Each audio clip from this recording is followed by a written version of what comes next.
So I decided this is the first time in a long time for a lead up to a trip report that I've done a prelude episode. Right, I used to do those back in the day, and I stopped doing it because I got enough of an audience to where people were fine listening to a little bit more exposition kind of thing, and so I stopped doing it. But I brought it back because the lead into this next trip, y'all, is incredibly detailed, incredibly long, and it's incredibly pertinent. Now, your typical content creator nowadays would completely steer clear of any form of long form content, but I have an opinion on this. Like people tend to, well, the people that connect with my podcast series tend to connect very deeply, and it's because I don't hold anything back. I don't pull any punches. I give everything to you as raw as it is and as detailed as I can be. And so I really leave no stone unturned, so to speak. I mean, don't get me wrong. There are some deeply personal things that I haven't shared with. I've shared it with some people, some super fans, but anyways, here I am going on and on, talking about I talk too much. What I'm trying to ultimately get at here is that for the first time in the history of this podcast, I'm going to do 2 prelude episodes to give the exposition, the full details leading into a trip report. And the reason why I'm doing that is because I recorded probably about a 3.5 hour long trip report the other day. I promised y'all that I would take you on basically a tour, a guided tour of the actual trip, carrying the camera in my hand and speaking to what was happening in the exact places that it happened. And I did that, and it was 3.5 hours long, y'all. It took me 30 minutes to even get into the start of the trip. Okay, and I had left quite a bit out of the exposition that was the lead in there, the 30-minute part. It could have been 45 minutes. It could have been an hour. I don't know. I haven't sat down and given the full account.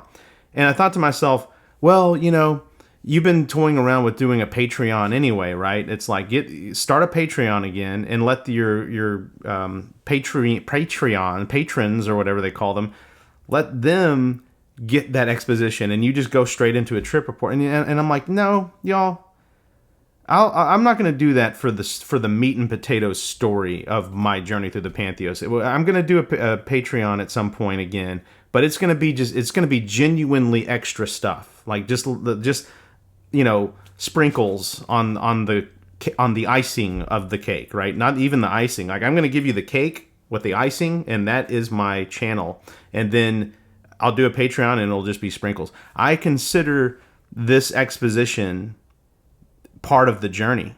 It's not even the icing, y'all. Integration and the lead-in to a trip is the cake itself. It's not even the cake itself. It's the eggs and the flour and the sugar. Y'all, it is the whole thing. You go in there with those raw ingredients into a trip, and then that makes the cake, right? So I'm not going to hold back. I don't give a damn, y'all, about how long my videos are anymore. The people that I have connected with, they're calling for more. They want more. And so I'm going to give you more. And so here I am 4.5 minutes into talking about my long episode that's coming out. Here we go. I just told you why, practically, in terms of logistics of my channel and stuff like that, why I'm doing a very long, all of my episodes are long, all of my trip reports are long. This one's going to be incredibly long, y'all, because in my opinion, this is the most important one. Why is this the most important one?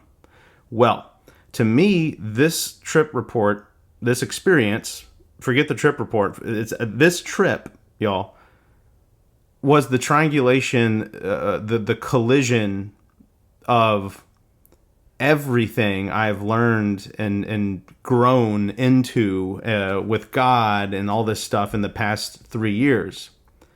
And I've been wrestling with the rationalist, scientifically minded statistician kind of part of my brain that wants proof and all this other stuff. And I'm wrestling with God, and I understand that you can't get proof with God, and that because that's what faith is all about. Faith is not about having proof. That then you just have knowledge, right? It's the constant evolution of discovery with God and surrender unto God. That is faith, right? And so it's a complete catch-22. Any and all of these amazing signs and synchronicities that I wheel out to y'all as proof, like to me, I know that there's a trapdoor of doubt in every single one of these. There's a rationalist explanation out of any one of these. The irony there, of course, is that proof cannot be attained on either side. Whether you take a synchronicity and you look at it as that's proof of God, you can't prove that. And then the rationalist on the other side can't prove that it's completely random happenstance either, right? There's no way. In order to prove that, we would have to basically prove what existence is in and of itself, right? And again, I always bring this up in every freaking episode, but here we go again. The Nobel Prize for Physics in 2022 was awarded to a group of quantum physicists that proved that the universe is not locally real. It's an illusion, right? So any shred of proof that you take out of, or that you experience in this illusion, is an illusion within an illusion. And even if you dove into how does this particular synchronicity, if you dived into all of the details of one particular synchronicity, all you're going to find out in terms of an explanation is another. It's like if you, sorry, I'm a little sick right now. It's as if a magician showed you this amazing magic trick, and you're like, wow, I want to know how that magic trick was performed. I want to know what all the ins and outs of that magic trick is. And you ask the magician, can you show me how you did that magic trick? And the magician says, yeah, sure, I'll show you. And he shows you another magic trick about how that magic trick was done. That's what, like, this is what it's like, y'all. It's like it's an illusion within an illusion. And so you can keep diving into these illusions ad nauseum and get yourself nowhere. It's an endless goose chase. And so I kind of let just now the cat out of the bag of where I'm leading to because there's going to be a takeaway episode also. This is going to be like a 4-parter almost, y'all. That is how critically important this trip is, y'all. I had a face-to-face conversation with Jesus Christ. He had never manifested himself fully so I could see his face and hear him talk. I've always heard a disembodied voice, or I saw just a disembodied visage of his face, which I have photographic and video evidence of. I still don't understand why this isn't the most popular video on YouTube. If you haven't seen the face of Jesus Christ, click on this dang link here and see his face, y'all. See his face and fall to your knees. Okay? This trip is so incredibly, vitally important, not only because I saw Jesus Christ and had a face-to-face conversation with him, but as I mentioned, it is the collision of everything rationalist and everything mystical that I have dove into. It's like this is where the rubber meets the road on this trip. Is God real or isn't he? Or both? For you non-dualists out there, which I'm slowly becoming. I'm being dragged into non-dualism, kicking and screaming. It's a painful experience to have to let go of dualism, because dualism is actually kind of beautiful, but it has to be transcended, just like anything else in this earth-bound flesh suit world. And here I am 10 minutes into this video, and I haven't even started. I'm just trying to tell y'all how important this trip is. This trip broke me, y'all. And I had to pick up the pieces. And you're going to hear every single gory detail, y'all, because it's going to get bad. It's going to get amazingly beautiful, but it's also going to get really bad. So let's start, shall we? I've already given a prelude episode, so please forgive me if there's some overlap here. But I need to cover the details leading in, y'all, because they are vitally important. So I had to pause there because things got a little emotional, and I kind of veered off track. But I'm committed to getting this done and getting this in. So let me move forward here. So just to recap, I was a nihilist for a big chunk of my life, something like 20 years. I was like atheist. I would kind of vacillate between atheism and agnosticism, and then that kind of started to spill into the terrifying world and existence that is nihilism. And coupled with this nihilism, I didn't think there was anything special about human beings. In fact, I thought human beings were a giant problem, and that we were just, the basic question of, are people basically good or are they basically evil? My answer to that was evil, right? And we're worthless. But not only are we evil. So here's how I broke it down. There is no difference. There's nothing magical or special about a human being in comparison to the pile of dirt that the human being is standing on. It's like that assemblage of atoms versus this assemblage of atoms. They're just an assemblage of atoms. And in fact, one could argue, so to me, there's nothing special about either or, right? They're both equally worthless. But I could say that a human being is even more worthless than the pile of dirt, because at least the pile of dirt, it can't conceive of something like evil and intentionally and purposefully make someone suffer. Or even worse, right? So that's how I viewed humans. I thought we were a giant problem, and I didn't want to bring a child. There were several reasons why I didn't want to bring a child into this world.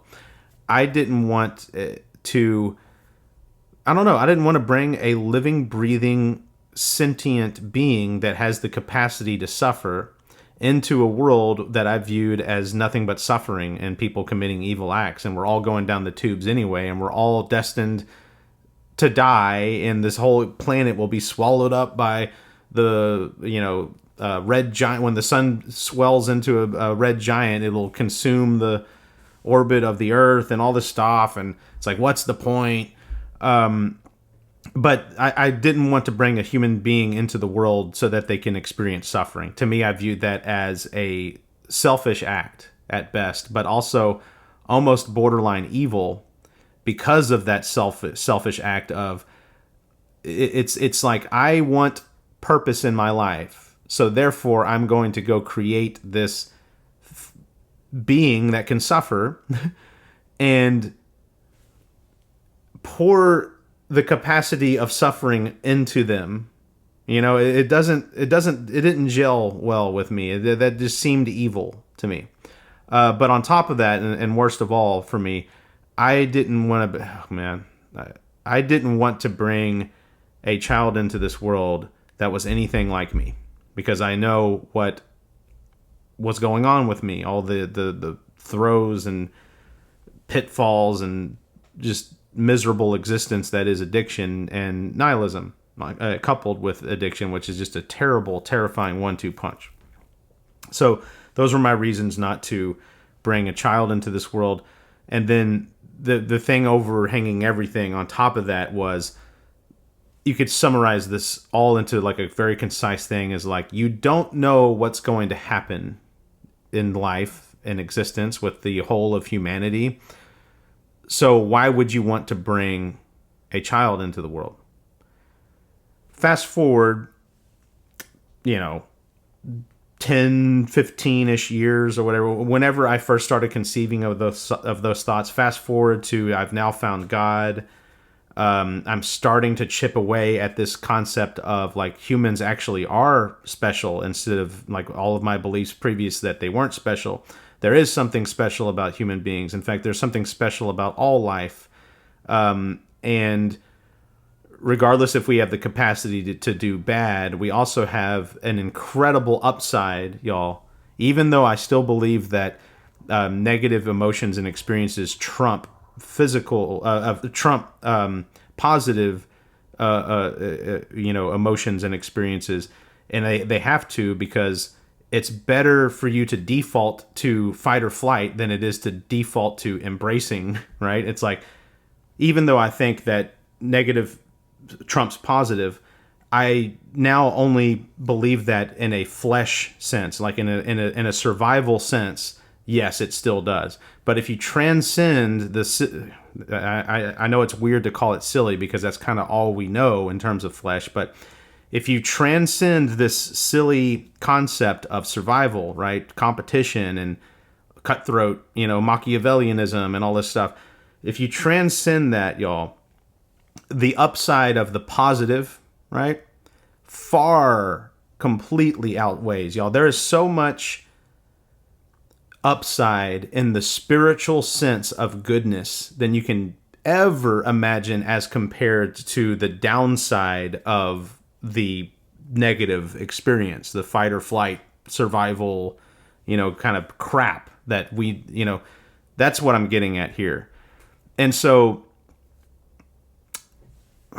bridging this into the concept of children, it took me a long time to kind of wrestle that previous nihilistic doom and gloom kind of mentality out of the pits of those trappings of survival and all this stuff, and wrestle it up to this point where you can see a light at the end of the tunnel in terms of life itself. And so, starting to get commune with God and have these amazing revelations and delve into spirituality and stuff, I started viewing life and human beings as more precious, and we are capable of doing far more good than evil, like an unlimited amount of good versus a finite amount of evil.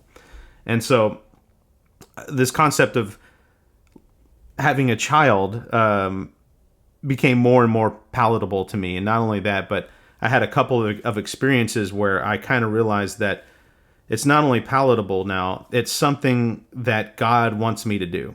And I hate to... Children aren't for everyone. Don't get me wrong. There's some people that genuinely can't have children, and God bless you. Me and my wife are going through that right now. You had better believe it, homeboy and homegirl. You had better believe it. But for me, there's a couple of experiences I had. One is trip number 4, the death. You can see that right here. I had an amazing download on that experience of a child is the ultimate expression of love, and God wants us to reach that pinnacle. And so it's like, but I had so that buttered me up. And then I had another experience, unbelievably beautiful experience, which I'm going to release a whole episode about, which is just so amazing. I had another experience that was kind of, it was through one of these amazing synchronicities kind of thing, where the communication to me was very clear that not only does God want us to reach that pinnacle, but he wants us to reach as many pinnacles as possible. In other words, have as many children as you possibly can, so that because a child, if raised the correct way and through and with the love of God, becomes a fountain of God, right? An antenna, a beacon, a fountain of that love. And so to increase to get more love, it means have more children, raise them correctly with this, with God as that through line, so that it's more love is spread, and we have more of it, right? More love equals more God and love, and it's a self referencing infinite feedback loop of more power on the love side of the equation. And so I have this incredibly deep, profound experience that's behind that, and that's going to be an episode coming up. So I don't know when I'll release it, but it may even be one of those Patreon things, honestly, because anyway, my opinion changed on the matter significantly. And so now I'm gung-ho about having a child, right? My wife has been gung ho for 20 years, just about, give or take. So it's to me, it's like go time, and time is running out. I'm 41 years old. My wife is 45 years old. It's like time is running out, y'all. You better believe it, right? So we tried the IVF stuff, 2 rounds didn't work, and then we were on our third, and I was coming off. You've heard the story in this video, A Heartbeat Away. Incredibly beautiful stuff. Go listen to it if you haven't listened already. I did a 10-day fast. I'll give you the really quick Cliff Notes version of that video if you don't want to watch it. I did a 10-day fast, water only, for 10 days. My intentions were to get closer to God and really push hard. Every morning at 4 a.m., I would wake up and do a meditative prayer session with God. So 10 days in a row, no food, only water, waking up every morning at 4 a.m. to pray incredibly hard and meditate and like reflect love back at God as the beginning of it, kind of thing. During this 4-day fast, this 10-day fast, waking up at 4 a.m., as I got closer to the last few days, like clockwork, because I've done other fasts before as well, you always get these incredibly deep synchronicities that happen. I got several, and the most intense and amazing one was my wife announcing to me that she was pregnant. It was one of the best days of my life. We had just a volley of unbelievably incredible synchronicities thereafter. It was like the Bible verse. It was that episode of Friends that was playing while I found that Bible verse, and they were giving birth to a baby in that moment. And then the other thing was Courtney Cox in that scene was legitimately pregnant. There was a window of time, I guess for 9 months or whatever, during the filming of that show where Courtney Cox's character Monica wasn't pregnant, but Courtney Cox in real life was pregnant, and so they made her wear baggy clothing to kind of hide the fact that she was pregnant. So here's me looking up finding through synchronicity this Bible verse about a child growing strong and God will be with all that stuff, right? A baby being birthed on the TV behind me in front of me while that's happening, and then in real life, Courtney Cox was pregnant while that was happening. And then we go to the restaurant to announce it to my family, and the hostess greets us at the door with an infant in her arms. Never seen something like that in my 41 years on this planet. We go to Europe. I get that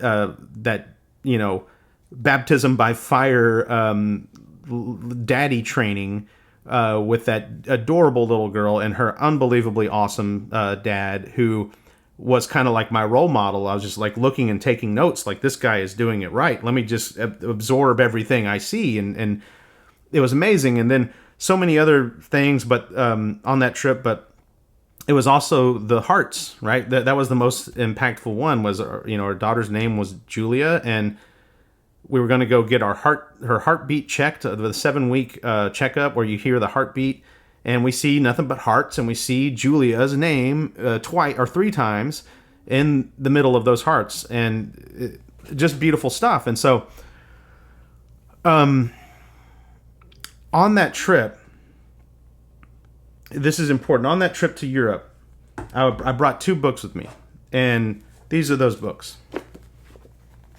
So we have the Diary of Saint Gemma and the Yoga Sutras of Patanjali. So thanks, Ben, for this recommendation, by the way. Unbelievably mind-blowing stuff, y'all. If you think you know what yoga is, you don't. I'm sorry. It's not just stretching. That's just the tip of the iceberg. So these books I brought with me. I'm going to start with this book, and I'll make it quick. I'll try to make it quick as possible. So this is a saint. That's why they call her Saint Gemma. I identify with this little girl more than you can possibly imagine. And that is because...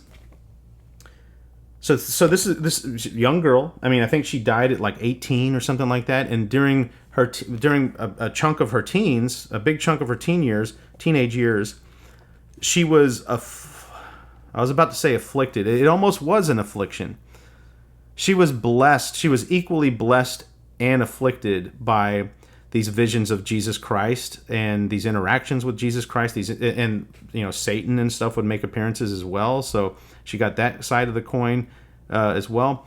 But her story, it was all about the absorption and triangulation and integration of suffering itself. Suffering is inevitable. We're all going to have it in our life, and this little girl experienced a lot of it, and experienced it with Jesus. And she hated it at first, but then it eventually became something almost that she viewed as a gift. It's almost like when someone trusts you to suffer with them, that's almost a beautiful exchange of love in a way. Not in a sadomasochistic way, so no one's get stuff twisted here, but it's basically alchemizing the concept of suffering is the goal. And correct me if I'm wrong, Buddhists. I believe that's what a central thing in Buddhism is, but correct me if I'm wrong. But there was one passage that really stuck out at me because I was trying to. And by the way, another thing that I really identified with this girl is she viewed herself completely unworthy of having these visions. I mean, there were so many priests and nuns and stuff like that knew she was having. I mean, this girl experienced stigmata, y'all, where your hands start bleeding and your feet start bleeding and your forehead start bleeding randomly, and she claimed to see Jesus and stuff. And so she's either lying and was a very good illusionist, or she's telling the truth, or she's schizophrenic and had some medical condition where she bled. But either way, this girl found herself unworthy of these visions, as did a lot of priests and stuff, but they still viewed it as a miracle. But the whole time it's happening, she's like, I'm not worthy of this. She is wrestling with herself in this book about the sin that she's committing. I mean, she'll literally go from talking with Jesus and her guardian angel, by the way, and say what you want to about angels and whatnot. She's Catholic after all, and say what you want to about Catholicism. But regardless, I'm inclined to believe this girl, even though it sounds wacky. She'd have these almost daily conversations face to face with her guardian angel and then Jesus and stuff. And so she's getting these amazing, deeply profound, spiritually rich downloads. And then she goes off and commits more sin. Now, granted, her sin is very minor. It's like snickering about other girls and stuff like that. And, coveting like, oh, I like that girl's shoes, kind of thing. But she still feels,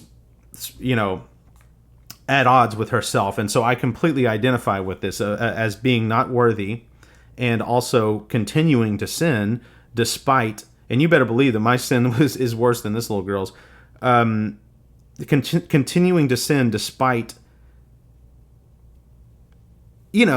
talking to, anyway. So it really resonated with me, but I wanted to read this one part that I read while I was on this trip, when I say trip to Europe, in Portugal and England, the same trip with the little girl and daddy training. Okay.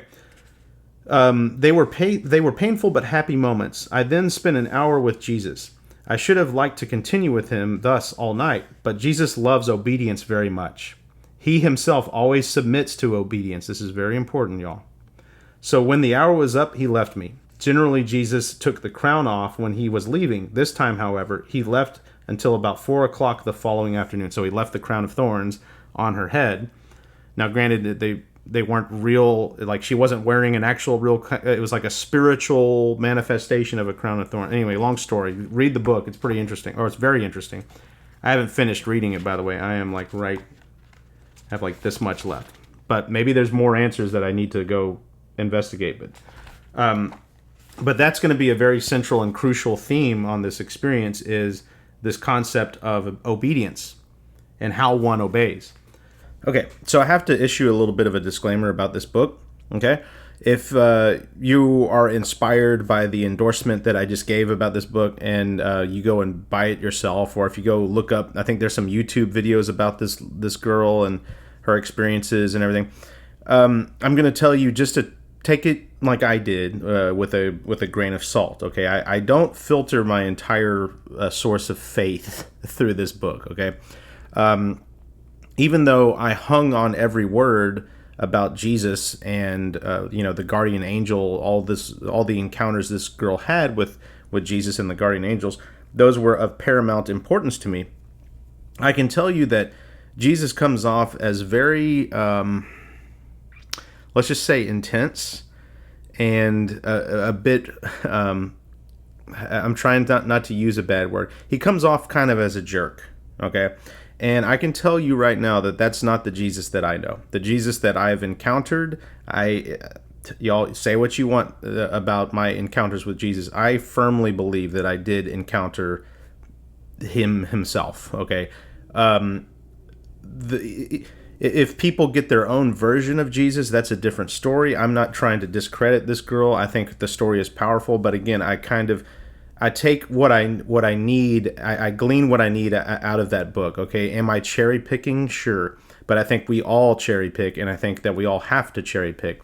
And to me, like the details about what Jesus specifically says in this book are not as much importance to me, because again, I don't know that Jesus. There is some significant enough overlap. Don't get me wrong. But don't get hung up on the jerkness of what he says here. Again, find your own Jesus, okay? My Jesus is not quite a jerk at all. In fact, nothing jerky has come out of that guy's mouth in my interactions. Is that to say that it won't happen eventually? I don't know. But what I'm trying to get at here is, if you're going to dive into this book, grain of salt kind of thing, and what I've done is I've just gleaned and absorbed the overall synopsis, which to me is, again, the alchemizing suffering into something good, okay? And that, again, is going to be a critical factor in my upcoming experience and the integration, and definitely the integration thereafter. Okay, so there's my disclaimer for this book.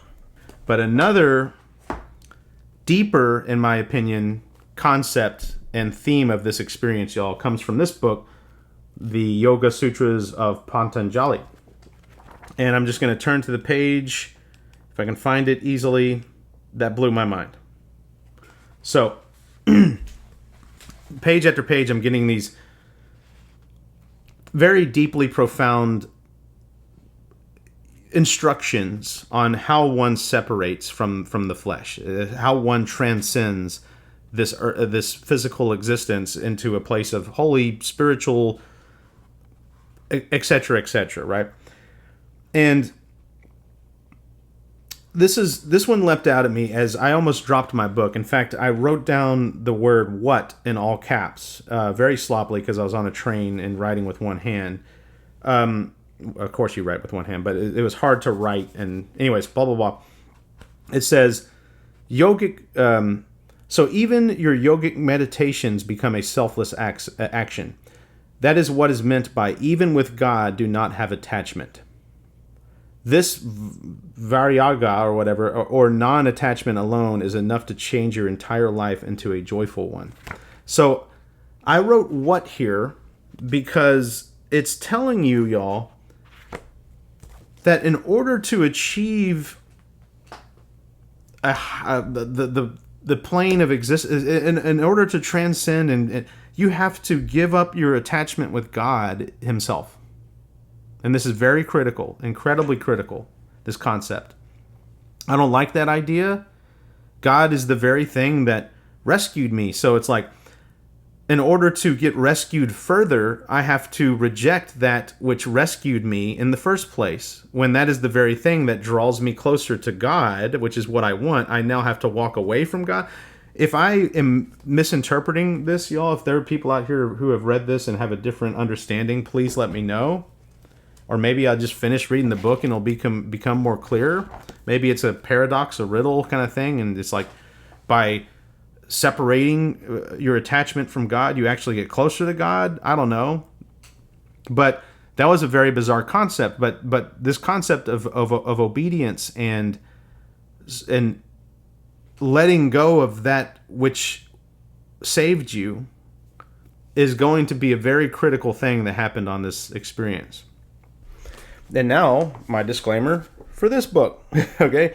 I already mentioned it, but I haven't read the whole thing, y'all. I've only read like up to there. You see where that bookmark is? That's where I've read. Okay, so it's I haven't given it its full due diligence yet, and I found one line. It's just one line, and I just kind of made a mountain out of a molehill. I'm sure that people who have read this book all the way through are like, hey man, like that's not quite what it means. You need to think about it like this instead.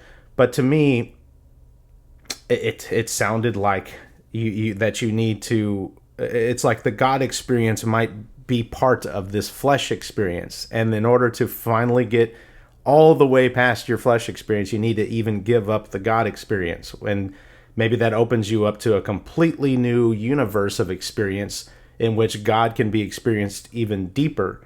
So I'm holding out hope for that, but that's my disclaimer here. I haven't read all the book, and I am ignorant to any deeper understanding or knowledge of that statement in and of itself. So there you go. So back to the story.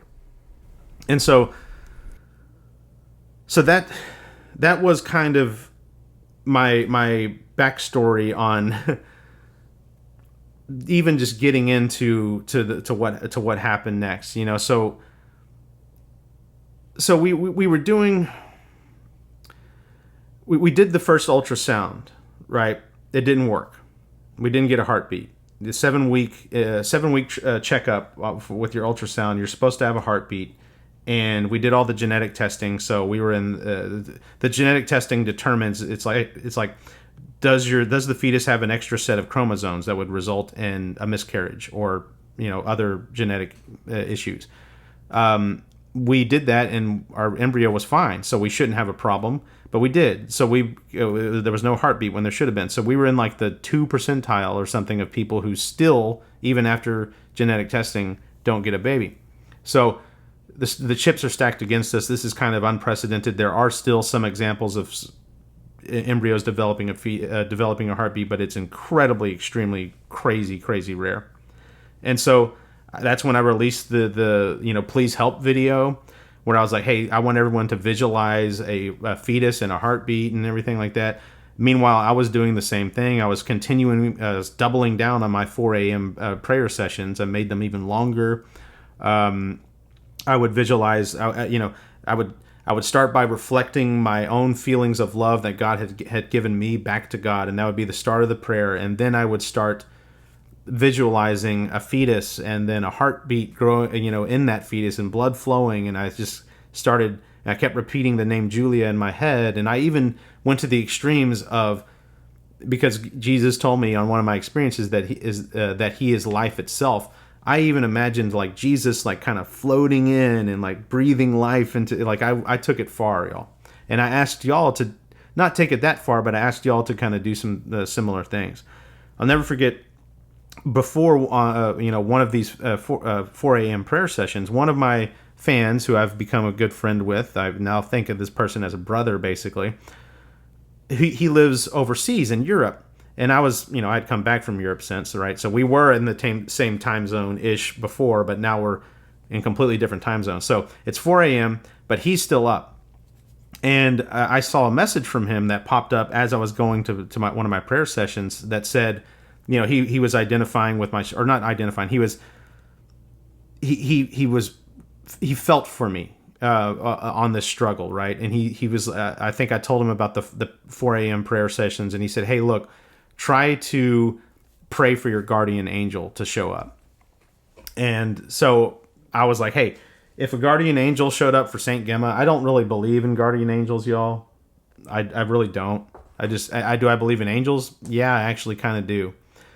Because I think I pretty much saw several of them in the course of my experiences. But I was like, if it works for Saint Gemma, then screw it. Let me give it a shot. So I prayed. I was like, hey,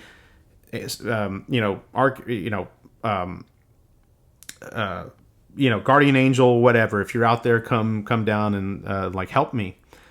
And so, and then I prayed, just for a child, and so this all led into the second ultrasound, which happened on March 14th, right?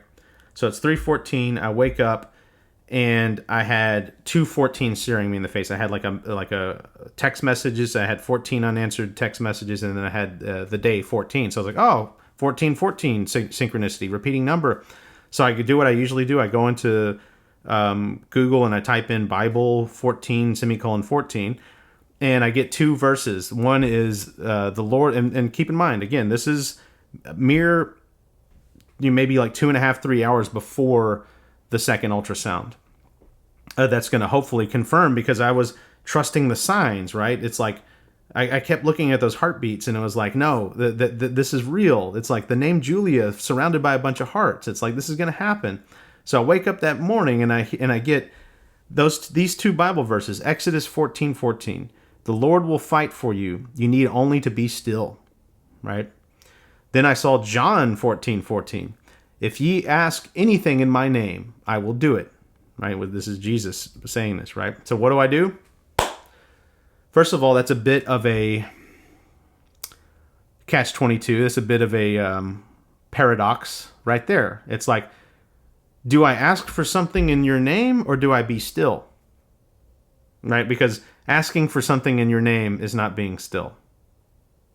And so already we're at a bit of a conflict here, but I wasn't thinking that at the time. I was like, okay, Jesus is my dude, so I'm going to go march into that closet. That's where I would do this prayer session, is away from my wife, in my closet, just in case I actually do need to speak.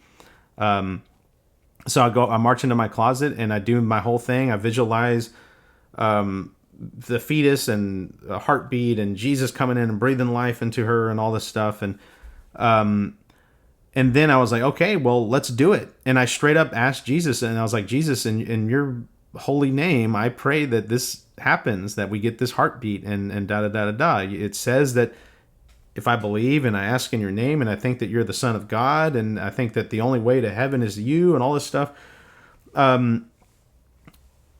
this should work, right? And so I did it. We went to the second ultrasound. I brought the crucifix with me. I brought my Uncle Bob, my first God experience. I brought, he gave me a Swiss Army knife. Back when I was a little kid, I used to love Swiss Army knives. And so that's like one of the two things that I still have from that unbelievably awesome man. And then I brought my grandmother's pocket rosary into that experience as well. And then we got in there. I even filmed some of it. Because I was like, here we are, we're going to film the heartbeat, and no heartbeat. So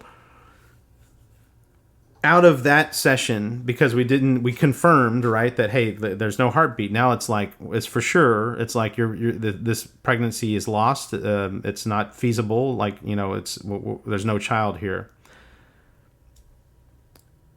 Our options became, in talking with our doctor, either we let my wife, like we stopped taking progesterone, right, altogether. She was taking progesterone like 3 times a day.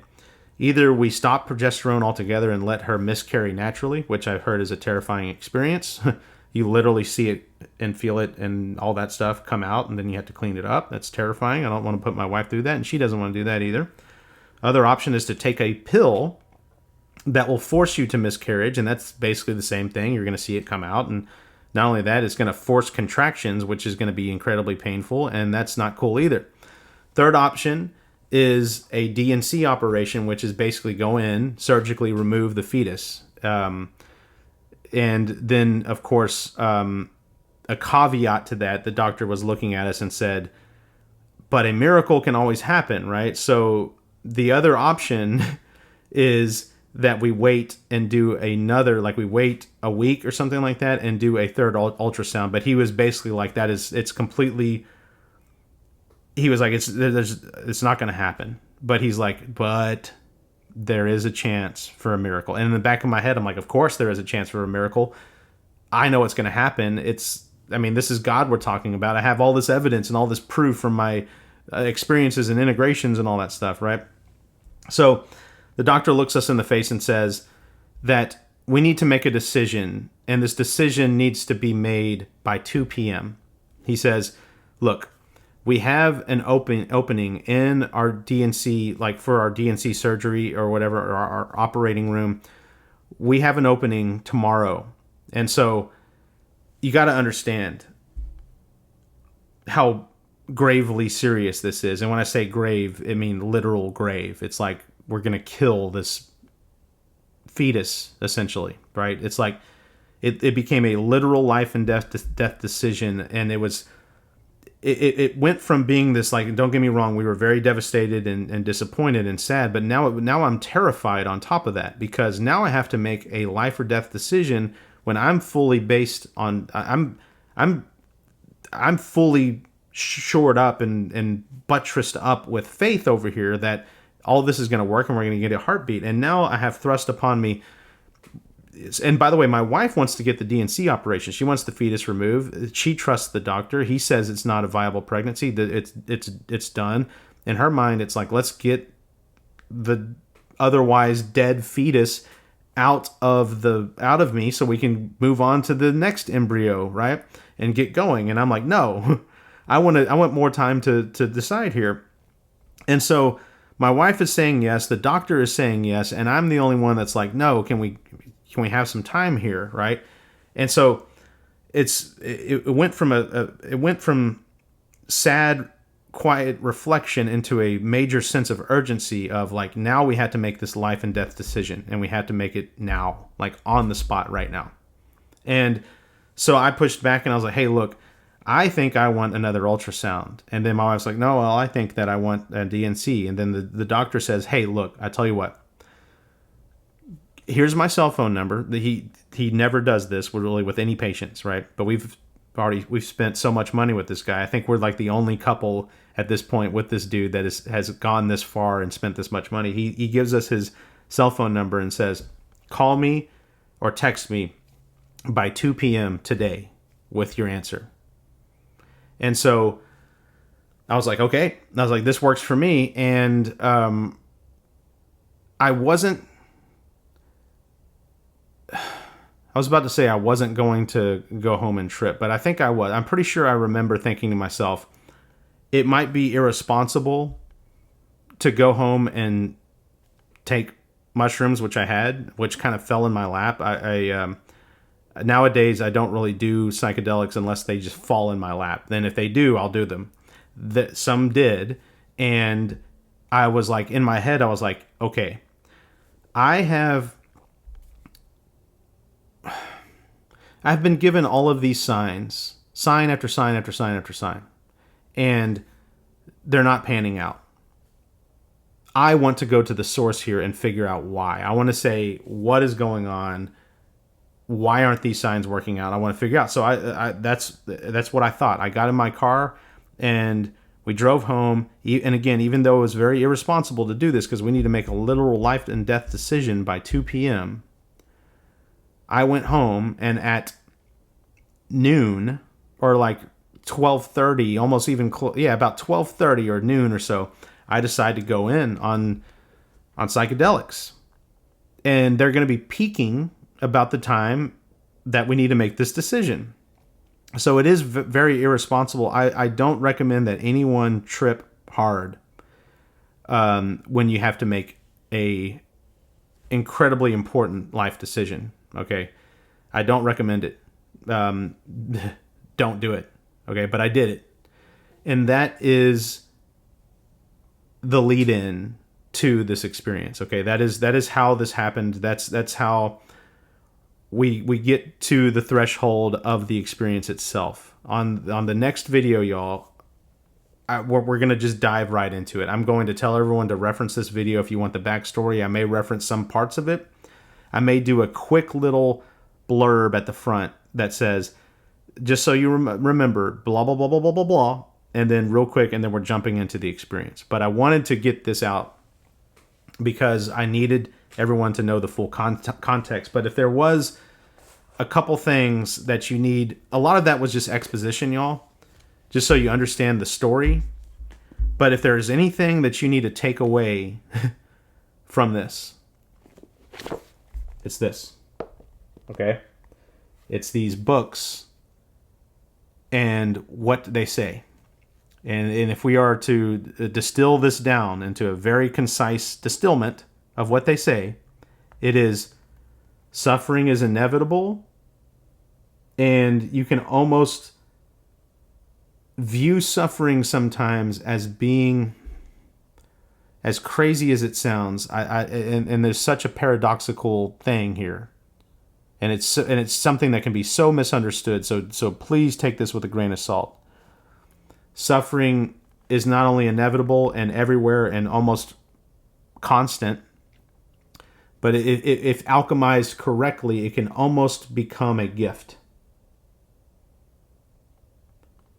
And we're going to explain why.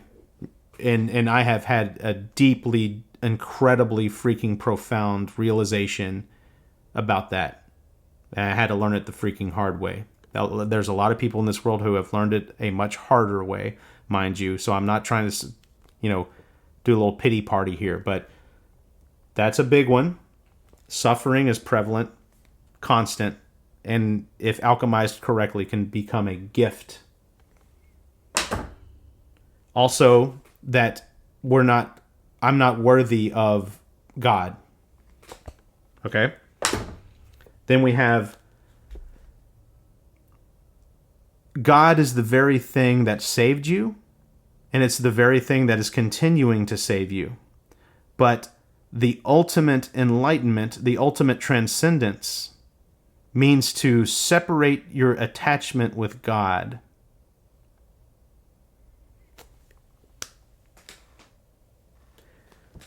I learned a deep lesson about that too, y'all. And it's not what you think. Maybe some of you do think the correct thing, but there's a lot of you out here who are already making connections and connecting the dots and whatnot, and you're probably wrong, okay, or at least on your interpretation, with your interpretation of what I took away. My takeaway from this, y'all, is pretty intense, and if viewed the correct way, I think could help people a lot. So that's it. That's all I wanted to tell y'all. Like I said, the next trip or the next experience, I've already recorded a big chunk of it. I'm just going to go in and fill in some details because I didn't record this experience. Usually I record my experiences on my cell phone so that I remember everything that happens. But on this one, I didn't want to do that. But so there's the majority of the trip, y'all, I don't remember all the tiny details, but I do remember the major through line. So I've already recorded it, but I actually remembered that I left some stuff out. So regardless, it's going to be a kind of splotchy, kind of like cobbled together, kind of like jump cut kind of thing. Like I'm going to be talking and then I'll jump in, I'll cut back in with like, hey, just real quick, I forgot to mention blah, blah, blah, blah, blah, blah, blah, and then I'll cut. So it's going to be a little splotchy, a little cobbled together, but I promise you this next experience, y'all, it's going to be raw, it's going to be intense, it's going to be long, okay? I'm not holding back anything, I'm not pulling any punches, I am going to give it to you exactly how it happened, and if you want to skip to the Jesus thing, because in my opinion, there is a lot of things that happened on this trip that can be called into question. But the Jesus part, y'all, screams of truth. Okay, it screams of truth that is so deep and so profound. It's like, I don't even care if you proved to me that what I was thinking was Jesus was a full-on legitimate hallucination that was just a figment of my imagination, y'all. I don't even care if you proved that to me. What this figment of my imagination told me screams of truth that is so deeply profound it cannot be contested, in my opinion. It's like, you just have to say like, yeah, of course that's the way it has to be. It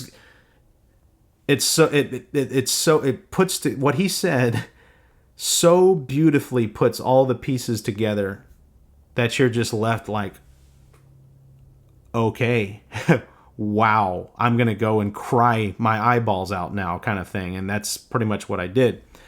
So that's it, y'all. That's enough of a lead in. We're now like almost an hour in.